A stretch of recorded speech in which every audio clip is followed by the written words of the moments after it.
Yeah, today we're very close to harvest here, but there's one thing we've got to do because we want to be able to figure out what went wrong and what went well.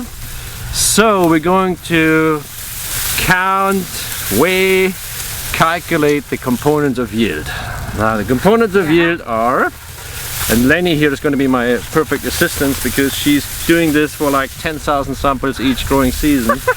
No person who can do this better than that.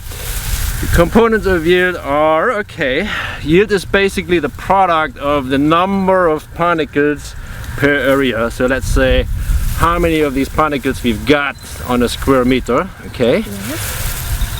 Multiplied by the number of filled grains in a particle, is that right? Yes, yeah? yes, perfect. And then multiplied by the weight of a grain. Now the weight of an individual grain is kind of hard to measure, so we usually count 1,000 or calculate 1,000 grain weight.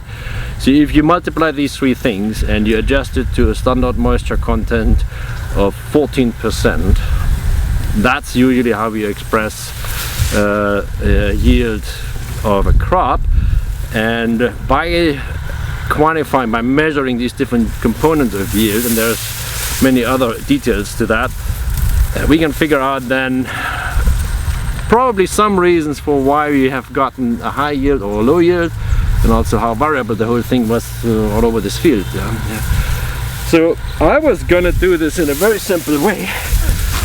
So since we have a machine planted crop, so I thought, okay, I'm just gonna take like a stick, like a meter, and throw it somewhere randomly in the field. And wherever it lands, I would put it on the row, cut the rows and carry them out. But is that a good idea? no, that's not what we do. Why? We have to be more scientific. So what I suggest is, like, I know the size of this plot. It's 12 meters by 100 meters. So from that size, we try to use the Excel function to generate numbers. Random numbers. Random numbers. Yeah. So why do you do that? I mean, I know I can pick a spot here and there, and you wouldn't trust me to pick the right spot. We want to avoid bias. Bias. Yeah. Or like we need to get locations that are representative of the whole area. And using 8 different locations by these generated numbers, I think that would capture the variability and to get a Okay, that's what we're gonna do. So we'll use random locations, and then we'll show you in a minute what we do at each place. Okay. Here is one of our random number generated locations. It says 54 meters from the end of the field, 5 rows in. All right, yes, let's go and find it. Where is it? Yeah. So we need to count now. 1, 2, 3, 4, 5. So we start here. And what we're gonna do here, when we are here? So we have to have our measuring device now. A measuring device. Okay, Yeah. where is the measuring device, guys? Yeah. Okay, good. Be careful. Yeah. Aha! So we've got a tape here. So they are putting the tape where? Here, we have to start from here, Rene. Yeah. Right between 2 plants, right? Yes, So that we don't bias the sampling. Yes. Yeah? We have to divide and then the we've got to space. make sure that the tape is nice and straight on the surface. Yes, and then we count the number of plants from here. 1, 2, 3, 4, 5, 6, 7, 8, 9, 10. And then we read The what is distance. the length. What is the length? 1 meter 90. 1 meter 90 again. No, No, wait. no. Nick, you got 11 plants. 1, 2, 3, 4, 5, 6, 7, 8, 9, 10. This one is the cutter. Oh, very nice. Yes. 1.9. 1 meter 90 length. Okay. 10 plants. Okay. So we need to write down now in our data sheet Yeah. 1.9. Let's cut them. So now what we are doing is to detach the panicle individually. Okay, we got to carry those out and then we'll process them. Okay. Okay, good. Yeah. Is it the last one now, Rene? Okay, I'll take this. Okay. You got them 10? Okay. Yeah. But what I've noticed, I don't see too many whiteheads, so stem borer damage seems to be low this time. I don't see too many disease problems. Would you agree? Yes, I haven't seen anyone actually. Good, that's reason for hope. So what do we see? We see different number of tillers. like ranging from how many? 10 or less. Less Yes. than 10 in some cases. That's Yes, bad. and more than 20. And more than maybe 20 like in this 25. one here. Yeah. But not all of them will have a panicle, right? Yes. So are we going to count all that stuff? We're going to count first. We're going to count the number of tillers and then the number of panicle. That way, we will be able to know the tillering efficiency. Tillering efficiency. That will be the ratio of the panicle and the total number of tillers. What else are we going to measure on this?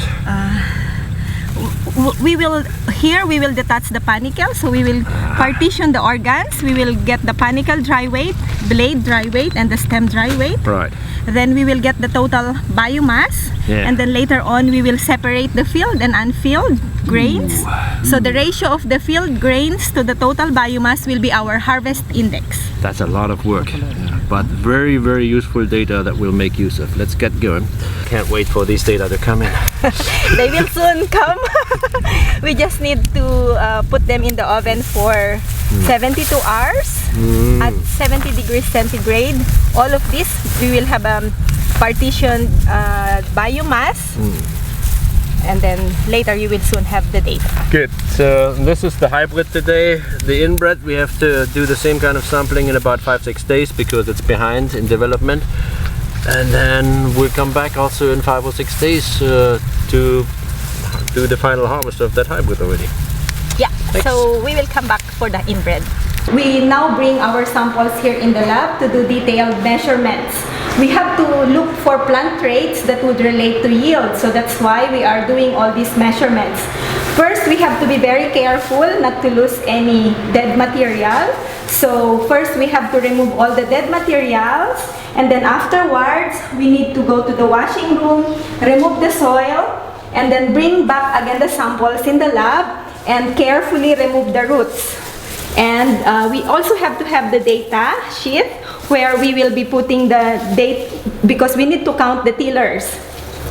The tiller number, we have to put it in our data sheet, and then later on we also need to count the panicle number. We need to determine the tillering efficiency at harvest, so that's why we are counting the tillers.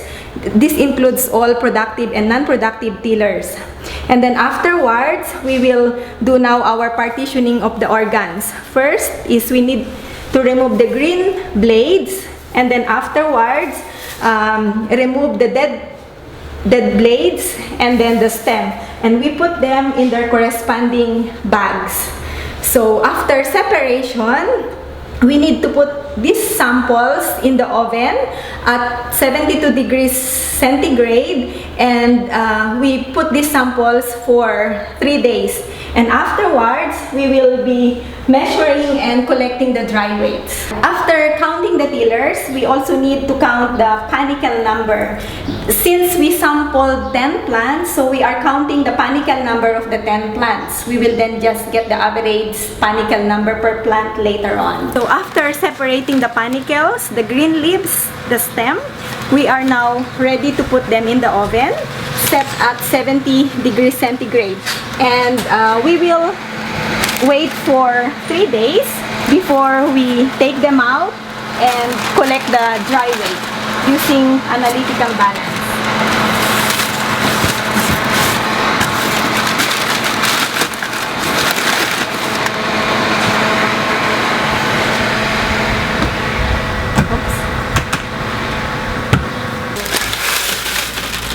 From the oven, we bring out the samples and wait until the temperature equilibrates to room temperature, and then we will then put the samples on this one and collect the dry weight.